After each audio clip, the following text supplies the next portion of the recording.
Did you know that Riot has actually revealed Jin's real face? Yeah, he's not as hidden and mysterious as people usually think. And get this, some people seriously believe that LeBlanc is actually Lissandra, and that she's also Jarvan's mother. And honestly, that might not even be a stretch. That theory actually makes a lot of sense. Runeterra is full of this kind of stuff. Crazy facts, wild theories, and weird little details that most people have no idea about. Let's start with Jax.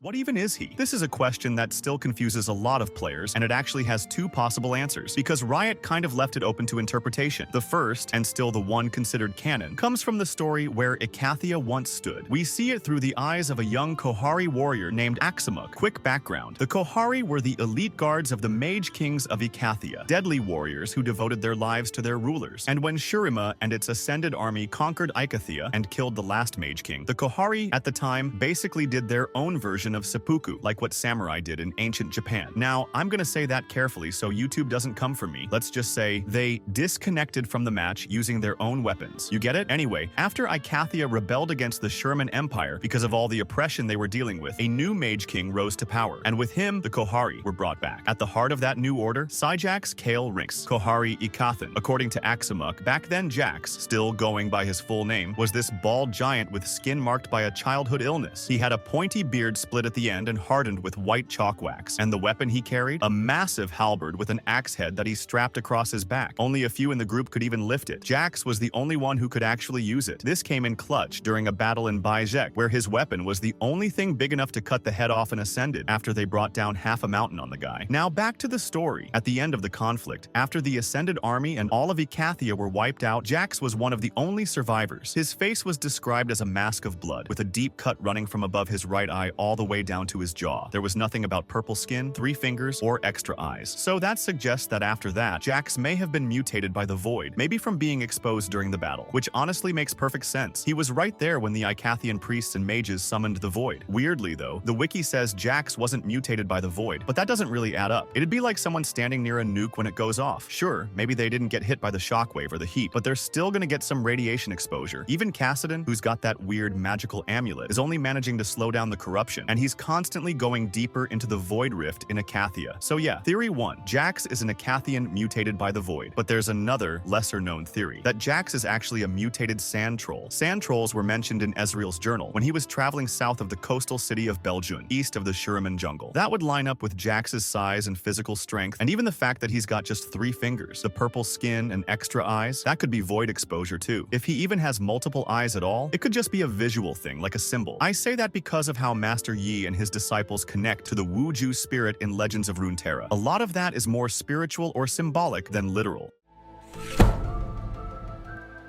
Alright, from here on out, go ahead and grab your tinfoil hat, because this is about to get crazier than drinking Teemo's mushroom tea. So, it all starts in Legends of Runeterra, during a voice line interaction between LeBlanc and Lissandra. I feel I know you. Have we met? We have much in common, you and I.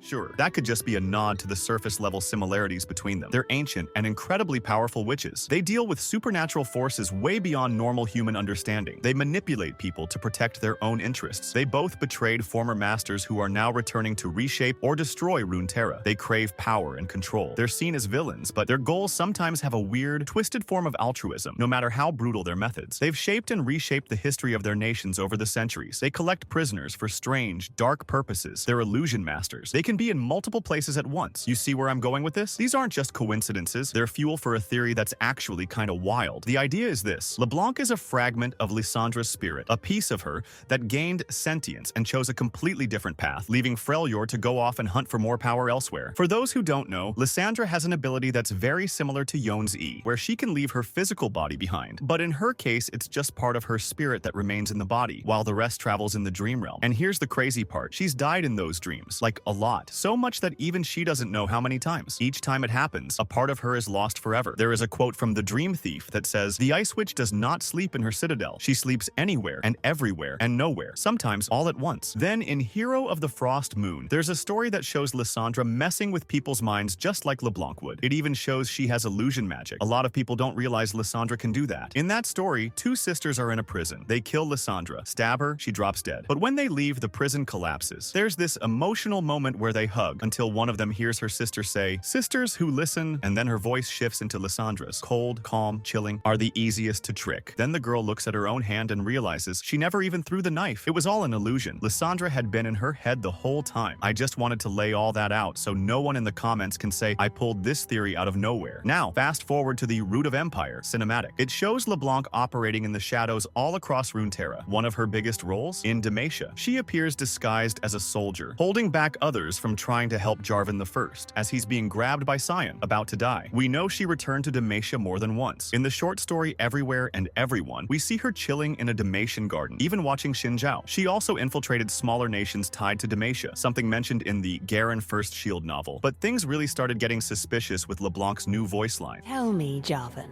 what do you remember of your mother? Ah, the young prince.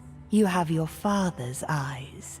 If you pay attention to her tone in that scene, it's sketchy, and that's where this theory comes in. That LeBlanc, or at least one of her clones, was involved with Jarvan III when he was younger and ended up pregnant. From that, two possible motives. One, more power and a new weapon for the Black Rose. Yeah, I know, sounds kinda dumb at first. Why would LeBlanc need to pretend to be someone's wife and have a kid just to manipulate Demacians? They're already clueless and easy to deceive, and she's already a master at this kind of thing. She literally tricked a demon. So it makes more sense that she wanted to create a child who could inherit some powerful arcane trait. Kind of like what they hinted at with Mel and Ambessa in Arcane. 2. A unique clone. We know that each LeBlanc clone has its own mind, its own personality. They all believe they're the original, and they argue and disagree with each other, even though they all came from the same source. So what if one of them just made a different choice? What if one of them actually wanted to live a normal life? What if she loved Jarvan III, wanted to be a mom, and just left everything else behind? Weird to imagine, right? But what happened to her? Did she die? Was she deactivated? Did the original LeBlanc or another clone erase her for going off script? Well, we can only wait until we get some answer. Before we move on to the next topic, make sure to leave a like and subscribe. Also, I'm looking for narrators to help me get rid of this AI voice, so if you're interested, reach out via the email or Discord in the description.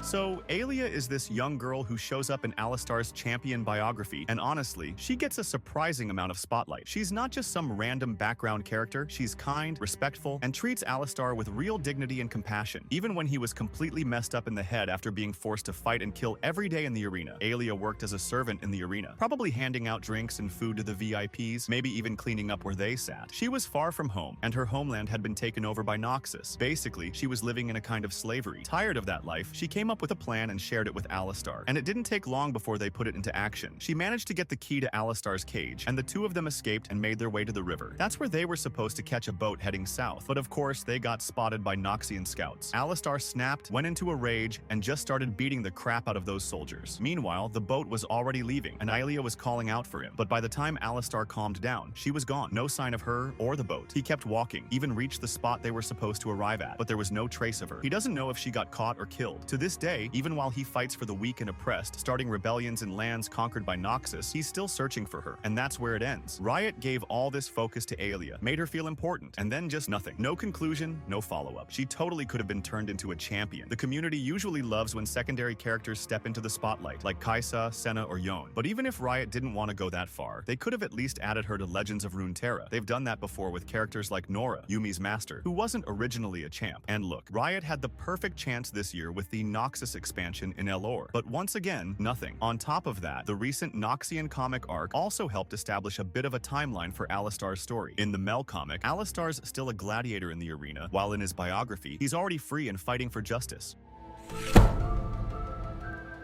You guys remember that Zed comic? Well, it ended up answering a lot of burning questions the LoL community had. Stuff like the past and present relationship between Shen and Zed, what Master Kusho was like when he was alive, how Jin operates. All that good lore. That comic was made by Wild Blue Studios, and while working on it, several concept arts of the characters got leaked, and among all of them, the most talked about one was Jin without his mask. Now, the original image had some kind of blur or sensor effect on his face, but later, the exact same artwork got uploaded to Wild Blue Studios' ArtStation for a short while, without the blur. And that short window, it was all the community needed. People grabbed it, cleaned it up, painted over it, and boom, it started spreading fast. Yes, ladies and gentlemen, Jin is hotter than you, and yes, he would 100% steal your girl, or your guy, without even trying. But jokes aside, here's the actual story behind it. The artists working on the comic were given a model of Jin's face, a reference, so they'd know what he looks like under the mask. At one point, the plan was to fully reveal his face in the comic. Later, that got changed. They thought maybe just partially, like him covering part of his face with his Ixtal's hand or an object. In the end, they scrapped the idea completely, along with a bunch of other plot lines and concepts they originally planned for the comic. Now, if my old man Scriptwriter is remembering right, he swears there was some kind of hidden riddle in the comic. Like, if you piece together different panels and clues, you could get a composite of Jin's full face. Whether that's true or not, I'll leave that up to the real detectives out there. But hey, if you want to dig into this more, there's a Reddit post by a user named Darklyric who explains the whole leak. He even includes a translated comment from a former rioter, breaking down how the image accidentally got out and what the internal intention behind it really was. Here's what's interesting. Jin's face, according to the art, has no scars, no deformities, no prosthetics, nothing. That's actually really important because it explains how he's able to blend into crowds so easily. He doesn't stand out. He just looks like a regular, even attractive guy. No one suspects a thing, and that's exactly what makes him so terrifying.